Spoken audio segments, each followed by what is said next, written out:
Damn.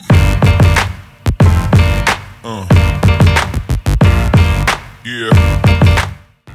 And Rachel, I understand that you are part of the family and involved with the will call. And I thought, well, now for us, will call to us as tickets, but obviously not for you. So will you explain a little bit about what you do in this office? Yeah, so we have customers that need product. Either they're missing product or need to come in and grab something. They're coming in, and we get a lot of people off the street that come in for one-timers is what we call it. So they come in and get something, and a lot of times it's like grad parties. Like we just had one last week that came in and we need to cook food for a grad party, so we gave them some options, and yeah.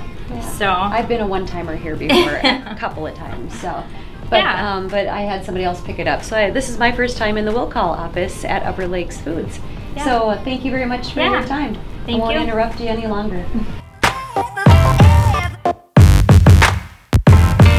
So there's a sea of boxes. Tell me a little bit about what happens to these boxes. Like, how long do they sit here? Sure. Well, first off, when we have product coming in inbound, we call it, the first thing is the receiver breaks the seal on the truck.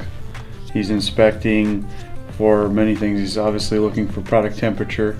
He's looking for any off odor or any site of pest activity.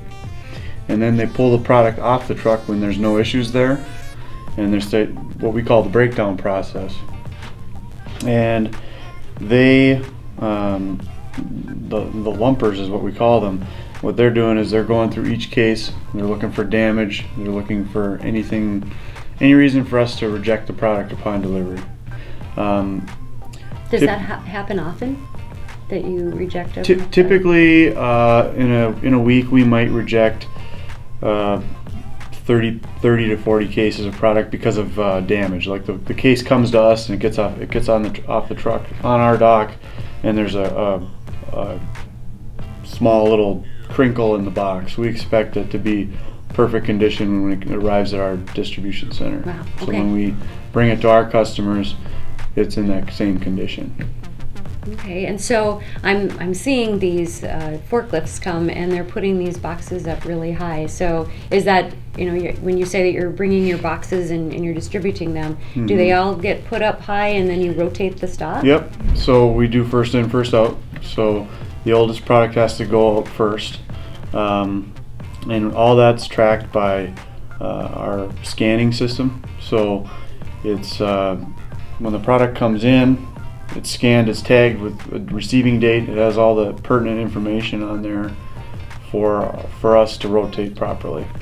And from there, typically, depending on the item, we might have a few weeks worth of inventory on hand. Sometimes we will have something come in and it goes out that day. We like to turn the inventory more often. Well, I'm seeing pallets and pallets of frozen food, and this gentleman is taking it off into somewhere. Can we go check that out? When the product's received, and if it's a frozen item, we want to get it off that dock within an hour. So his job is then to run it into the freezer, and from there it'll be put away from a put-away operator on a forklift. Okay, and so I heard that it goes pretty tall.